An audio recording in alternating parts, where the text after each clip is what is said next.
கர்த்தருடைய பரிசுநாமத்துக்கு ஸ்தோத்திரம். நம்ம நெறைய பேர் சொல்ல கேள்விப்பட்டிருப்போம்ல, ஒரு உண்மையான கிறிஸ்துவனாய் வாழ்வதுங்கிறது கூடாத காரியம். வேதத்தில இருக்கிறத நம்ம படிச்சு, அத தியானிச்சு, அதன்படி நடக்கிறதுங்கிறது சாத்தியமில்லாத ஒரு காரியம். இந்த வேதத்தில எழுதியிருக்கிறதெல்லாம் பழைய மக்களுக்கு, இந்த காலத்துக்கு இது செட் ஆவாது. நம்ம இந்த காலத்துல இங்க இருக்கிற மக்கள் கூட நம்ம ஒத்து வாழணும். ஊரோட சேர்ந்து வாழணும்.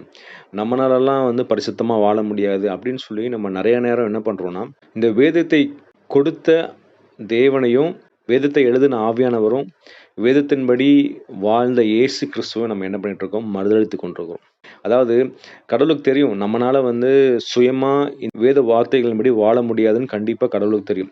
அதனால தான் நமக்கு ஒரு முன்னோடியாக இல்ல ஒரு ஃபோரனராக எப்படி வாழணும்னு வாழ்ந்து காமிக்கிறதுக்காக இயேசு கிறிஸ்து இந்த உலகத்துல வந்தாருங்க. அது மட்டும் இல்ல. நமக்கு ஒரு எக்ஸாம்பிள் கொடுத்தாலும் நம்மனால சுயமா பண்ண முடியாது. அதுக்கு ஆவியானவர் தேவைன்னு சொல்லி ஆவியானவர் நமக்கு கொடுத்து அவர் ஒவ்வொரு நாளும் கைட் பண்ணி கொண்டிருக்காரு. இவ்வளவு செய்த பின்னும் தேவன் இவ்வளோ பண்ணியாச்சு. அதாவது என்னன்னா தன் உயிரையே கொடுத்தார் ஆக்சுவலா நம்முடைய பாவங்களுக்காக, நம்முடைய மீறுதலுக்காக பிதாவிட்டிருந்து கீழே இறங்கி அடிமையின் ரூபம் எடுத்து ஒரு கல்லனை போல எண்ணப்பட்டு சிலுவையில் அறைந்தார். இதெல்லாம் எதற்காகனா நம்மை மீட்கிறதுக்காக தான். நம்மை இந்த படுகொலியான பாவத்திலிருந்து மீட்டு, நரகத்திலிருந்து மீட்டு நித்தியமாய் தன்னோடு வைத்துக் கொள்வதற்காக தான் இங்க வந்தார். இவ்வளவு செய்த இயேசு கிறிஸ்துவ நமக்கு ஒரு எக்ஸாம்பிளா வைக்காம, நம்ம என்ன சொல்றோம்? இந்த உலகத்தை சொல்லிக் கொண்டிருக்கோம். இந்த உலகம் என்ன ரொம்ப பாடாப்படுத்துதுங்க. ஃபார் எக்ஸாம்பிள் நான் வேலை செய்ற இடத்துல நான் உண்மை முத்தமா நான் வேலை செய்யணும்னு நினைக்கிறேன். ஆனா என்ன பண்றது? எல்லாரும் ஏமாத்துறாங்க. நானும் ஏமாத்தி தானே ஆகணும். இல்ல சில பேர் சொல்லுவாங்க, நான் ஏமாத்தாம இருக்கணும்னு தாங்க நினைக்கிறேன். ஆனா ஏமாத்தாம இருந்தோம்னா என்னால இந்த உலகத்துல வாழ முடியலையே. கொஞ்சம் எக்ஸ்ட்ரா ஏமாத்தி சம்பாரிச்சா தான் என் குடும்பத்த நடத்த முடியுது. நான் பொய் சொல்லக்கூடாதுன்னு நினைக்கிறேங்க. ஆனா அந்த சூழ்நிலை என்ன பொய் சொல்ல வச்சிருது. நான் ஒரு பொண்ண பார்க்கக்கூடாதுன்னு நினைக்கிறேன். இச்சையா பார்க்கக்கூடாதுன்னு நினைக்கிறேன். ஆனாலும் அந்த சூழ்நிலை என்ன என்ன பண்ணுது? என்ன பார்க்க வைத்துருது. மத்தவங்கலாம் செய்யும்போது நான் செய்யாம இருந்தா என்ன தப்பா நினைச்சுருவாங்க. அதனால நான் சேர்ந்து பாவம் செய்றேன். இந்த மாரி நம்ம ஒரு காரணம், காரியங்கள் செய்து கொண்டிருக்கோம். ஏன் சொல்றோம்னா, நம்ம யாரை வைத்து பார்க்கிறோம்னா, அந்த ஓட்டத்தை அந்த கிறிஸ்துவ ஓட்டத்தை யாரை பார்த்து ஓடிக்கொண்டிருக்கிறோம்னா, இந்த உலகத்தின் மக்களை பார்த்து ஓடிக்கொண்டிருக்கிறோம். ஆனா வசனம் என்ன சொல்லுது நீங்க பார்த்தீங்கன்னா, எபிரேயர் 12:2ல அவர் தமக்கு முன் வைத்திருந்த சந்தோஷத்தை பொருட்டு அவமானத்தை எண்ணாமல் சிலுவையை சகித்து தேவனுடைய சிங்காசனத்தில் வலதுபுறத்தில் வீற்றிருக்கிறார். ஆகையால் நீங்கள் இளைப்புள்ளவர்களாய் உங்கள் ஆத்துமாக்களில் சோர்ந்து போகாதபடிக்கு தமக்கு விரோதமாய் பாவிகளால் செய்யப்பட்ட இவ்விதமான விபரீதங்களை சகித்து அவரையே நினைத்துக் கொள்ளுங்கள். நம்ம யாரை நினைத்துக் கொள்ளணுமா? இயேசு கிறிஸ்துவ நினைத்துக் கொண்டு நம்ம ஓடணும்.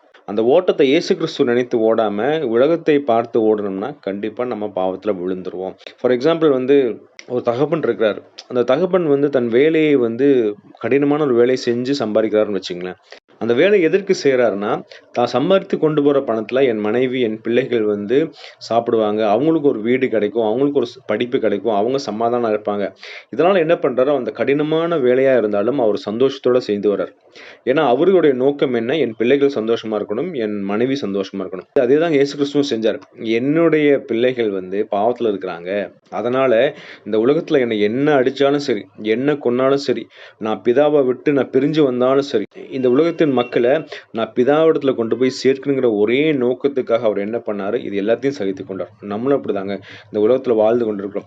நம்ம பிதாவின் பிள்ளைகளாய் மாறணும்னா நம்ம இயேசு கிறிஸ்துவை முன்னாடி வச்சுட்டு அவர் பின்னாடி ஓடணும். அவர் எப்படி வாழ்ந்து காமிச்சாரோ அதே மாதிரி வாழ்க்கையில நம்ம வாழ்ந்து காமிச்சாதான் நம்ம தேவனுடைய பிள்ளைகளாய் மாற முடியும். அப்பதான் நம்ம நித்தியமா இயேசு கிறிஸ்துவோடு இருக்க முடியும் இல்லையா? பாருங்க, நீங்க பழைய ஏற்பாட்டுல நீங்க ஆபிரகாம் எடுத்துங்க. கடவுள் கூப்பிட்டார் ஒரே காரியத்துக்காக. அவர் யாருன்னே தெரியாது. திடீர்னு ஒருத்தர் நீ கிளம்பி ஜம்மு காஷ்மீர் போ, அங்க உனக்கு ஒரு இடம் வச்சிருக்கிறேன், அங்க கூப்பிட்டு உன்னை பிளஸ் பண்ண போறேன்னு சொன்னா நம்ம போவோமாங்க? அவர் போனாருங்க. இல்ல ஆபிரகாம். கடவுள் கூப்பிட்டார் ஒரே காரணத்துக்காக. இல்ல எவ்வளவு பேர் சொல்லியிருப்பாங்க, நீ எதுடா இங்க நல்லா தானே இருக்கிற, நல்லா சந்தோஷமா தானே இருக்க, நிறைய செல்வம் இருக்கு, நீ எதுக்கு இங்க விட்டு யாரோ கூப்பிட்டாங்கன்னு போகணும்னு சொல்லி நிறைய பேர் சொல்லுவாங்க. ஆனா ஆபிரகாம் கடவுள் சொன்ன ஒரே காரணத்துக்காக, இந்த உலகம் அவர் இழுத்தாலும் ஆனா எனக்கு ஒரு கடவுள் இருக்கிறாரு, அவர் என்னை பேர் சொல்லி அழைத்திருக்கிறாரு, நான் அவர் கூட இருப்பேன்னு சொல்லிட்டு அவருடைய தேசத்தை விட்டு கானான் தேசத்துக்கு வரார்.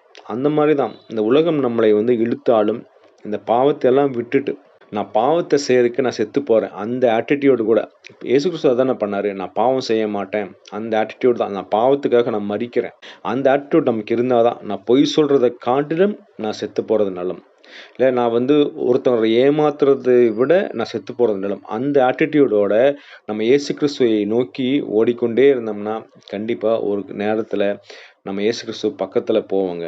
இல்ல கொஞ்சமாவது போவோம். இல்ல நம்ம வாழ்க்கை முழுவதும் நம்ம ஓடுனாலும், அவர் பக்கத்துல போகுறது கூடாத காரியம். ஏன்னா வந்து நம்ம பாவம் அப்படிப்பட்டது. ஆனா வந்து நம்ம ஒவ்வொரு நாளும் என்ன பண்ணுவோம், ஒவ்வொரு செகண்ட், ஒவ்வொரு இன்ச்சா நம்ம முன்னாடி போய், நம்ம வந்து தேவனுக்கு பிரியமாய் மாறி, நித்தியமாய் நம்ம இயேசு கிறிஸ்து கூட நம்ம வாழ்வோம். கர்த்தர் நம்மை ஆசீர்வதிப்பாராக. ஆமென்.